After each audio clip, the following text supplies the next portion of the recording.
నమస్కారం అండి. Welcome to future fortune channel.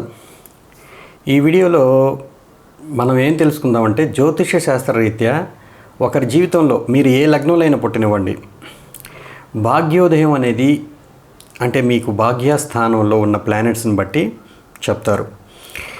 అంటే ఒక వ్యక్తికి జీవితంలో 9వ ఇల్లు ఎటువంటి ప్రాముఖ్యత అంటే మన యొక్క ధర్మస్థానం అంటారు, గురువు స్థానం అంటారు, తండ్రి స్థానం అంటారు, పూర్వజన్మలో చేసిన మీ పూర్వీకులు చేసిన పుణ్యస్థానం అంటారు.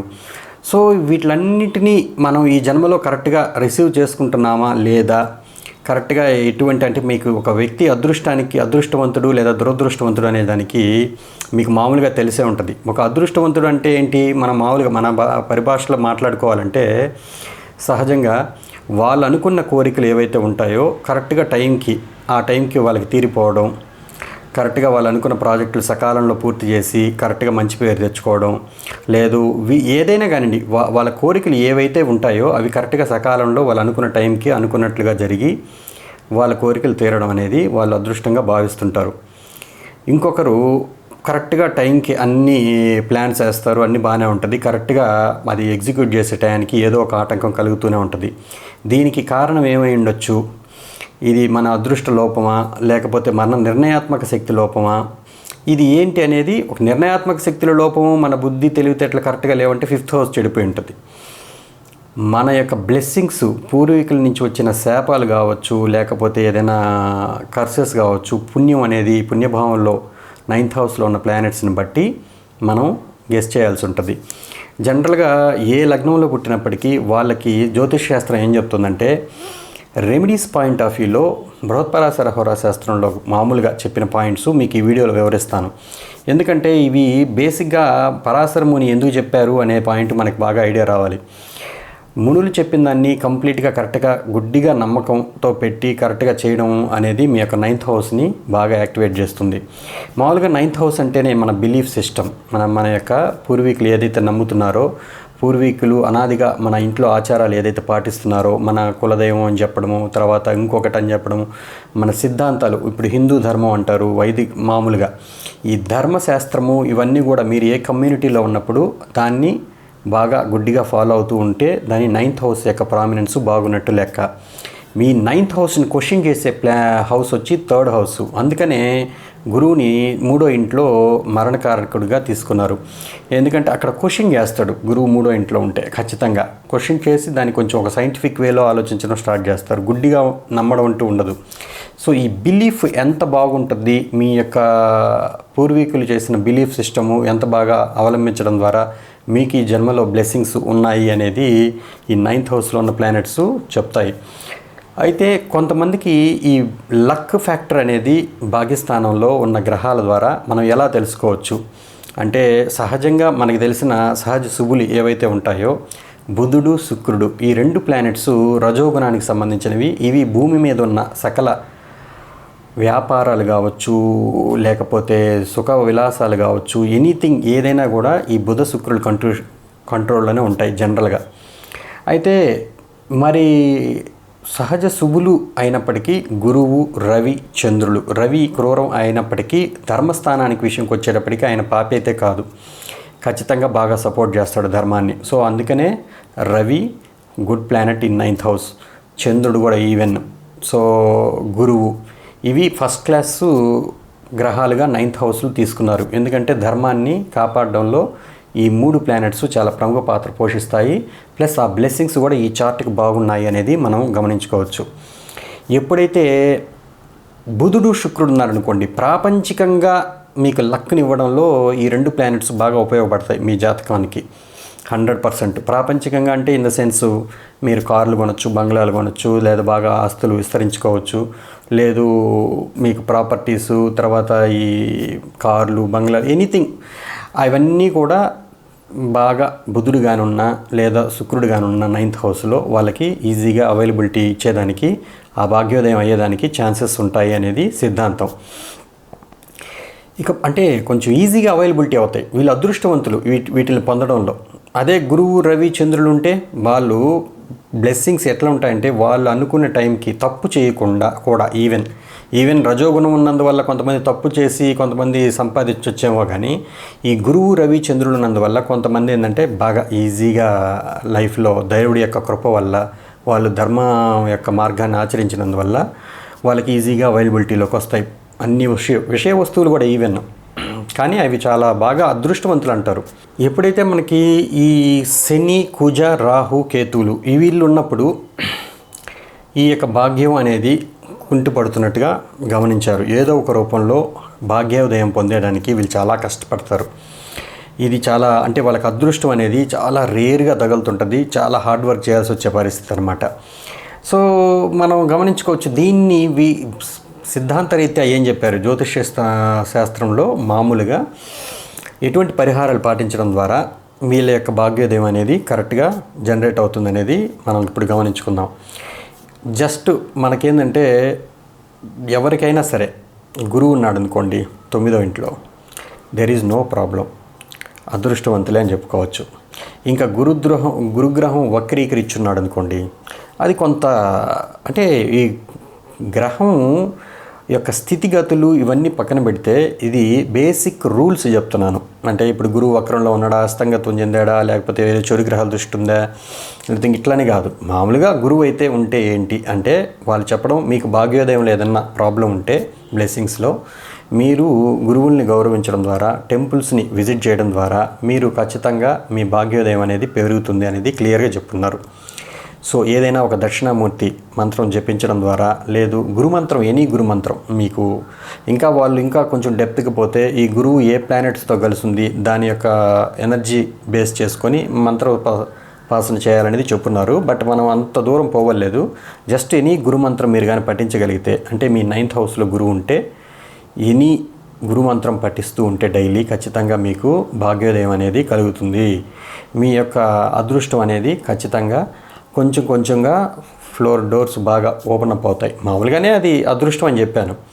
ఇంకేదైనా మీకు ఇప్పుడు వక్రం ఉందన్నాను, రస్తంగత్వం అన్నాను, ఇట్లాంటప్పుడు మీకు ఒకవేళ మీకు అలాంటి ఫీలింగ్ ఉంటే నేను చేయవలసిన రెమెడీ ఏంటి అనేది చెప్తున్నాను. ఇన్ కేస్ రవి ఉంటే ఏంటి, సూర్య నమస్కారాలు చేయడమే, ఖచ్చితంగా సూర్యోదయాన్ని చూడడమే, సో తండ్రిని గౌరవించడమే.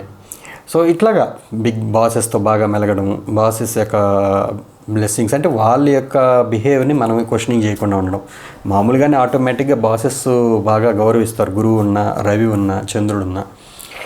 సో చంద్రుడు ఉన్నాడు అనుకోండి, మీ తల్లిని గౌరవించడం ద్వారా, తర్వాత మదర్ టైప్ ఆఫ్ పర్సనాలిటీస్ అంటే మీ యొక్క తల్లి యొక్క వయసుతో సంబంధం ఉన్న స్త్రీలను కూడా గౌరవించడం ద్వారా, వాళ్ళకి హెల్ప్ చేయడం ద్వారా, అమ్మవారి మంత్రం జపించడం ద్వారా, సూర్యుడు ఉంటే ఆదిత్య హృదయం చదవడం ద్వారా మీ యొక్క భాగ్యంలో కొంచెం కొంచెంగా వృద్ధి కలుగుతుంది.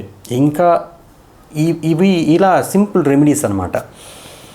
సో అదే మనకి బుధుడు ఉన్నాడు అనుకోండి, ఆల్రెడీ ఇది పాజిటివ్ అని చెప్పున్నాను. బట్ మీకు ఇంకేదైనా వక్రంలో ఉండి, లేదా ఇందాక చెప్పినట్టు ఆయన ఏదన్నా ఎనీ నెగిటివ్ ఆస్పెక్ట్ ఉంటే మాత్రం మీరు ఖచ్చితంగా వెంకటేశ్వర స్వామి కానీ, వైష్ణవాలయాలను కానీ దర్శించడము, విష్ణు సహస్రనామం జపించడము, ఇవి మంచి భాగ్యోదయాన్ని కలిగిస్తాయనేది శాస్త్రం చెప్తోంది.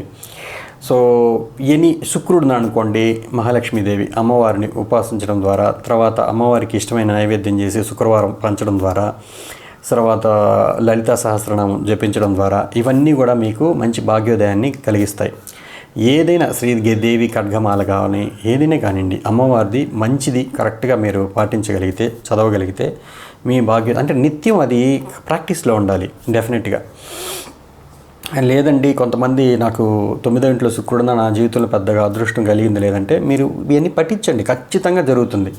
ఎందుకనంటే ఏది కూడా మనం కరెక్ట్గా శాస్త్రాన్ని నమ్మి వాళ్ళేం ఊరికనే రాయరు. శాస్త్రాల్లో 100% వాళ్ళు బాగా దర్శించే వాళ్ళు రాసుంటారు. నేనేం చెప్తానంటే చాలామంది ఆ పాటించడంలో ఏదో తప్పులు ఉంటాయి 100%, అదర్వైజ్ వాళ్ళు చెప్పినవి అయితే తప్పు కాదనేది నా అభిప్రాయం.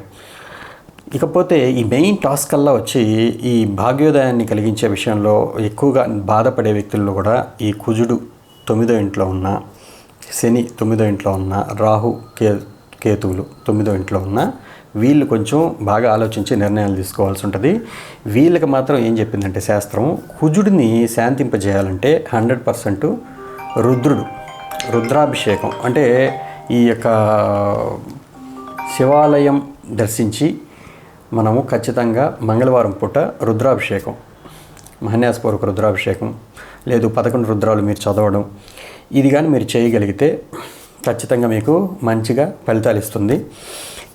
ఇదే వ్యక్తి కుజుడు 9వ ఇంట్లో ఉన్న వ్యక్తి లాయర్ అయితేనో లేదు ఏదైనా ఫైటింగ్ల విషయంలో బాగా ఎప్పుడు గొడవలు ఉంటాయి జనరల్గా. ఆ కోపం వల్ల వీళ్ళ జీవితంలో కొంత భాగ్యాన్ని కోల్పోవాల్సి వస్తుంది. ఒక్కోసారి తండ్రికి ఉన్న కోప గుణం వల్ల కూడా ఒక్కోసారి ఇబ్బంది పడతారు. అదే లగ్నాధిపతి అయితే అది మంచిదే.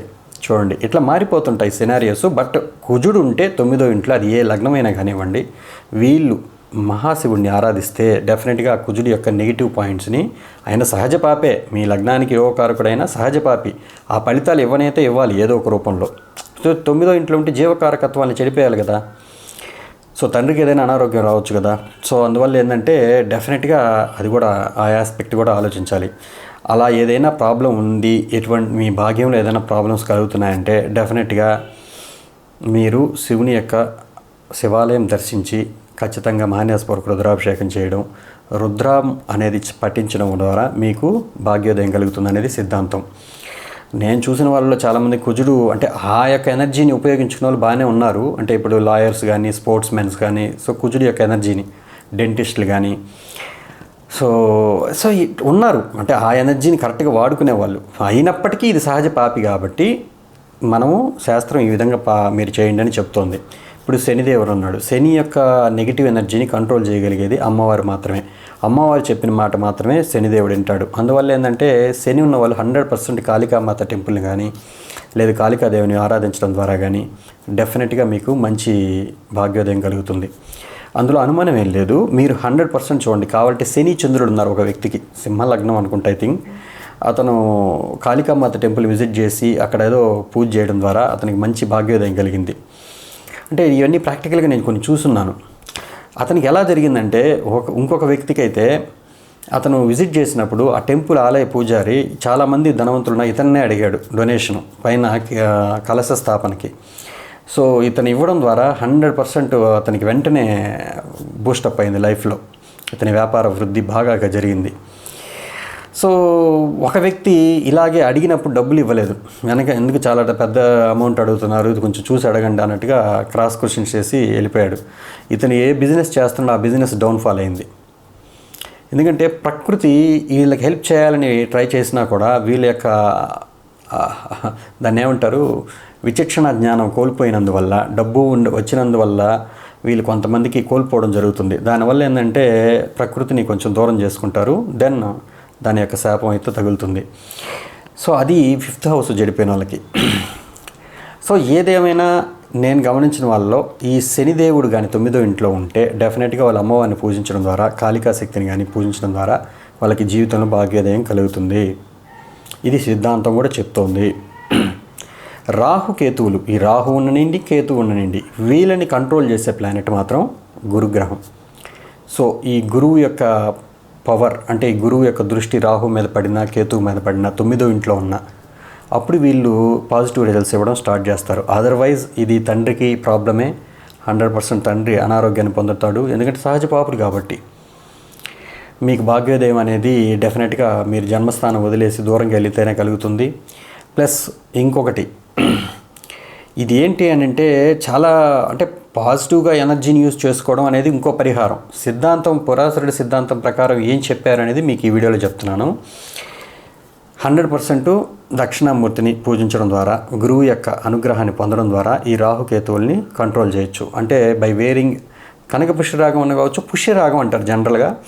ఇది ఉంగరపు వేళ్ళకి ధరించడం ద్వారా కూడా అంటే 9వ ఇంట్లో ఉన్న రాహుకేతువుల్ని కంట్రోల్ చేయొచ్చు అని చెప్తారు. ఇది కూడా సిద్ధాంతం ఉంది.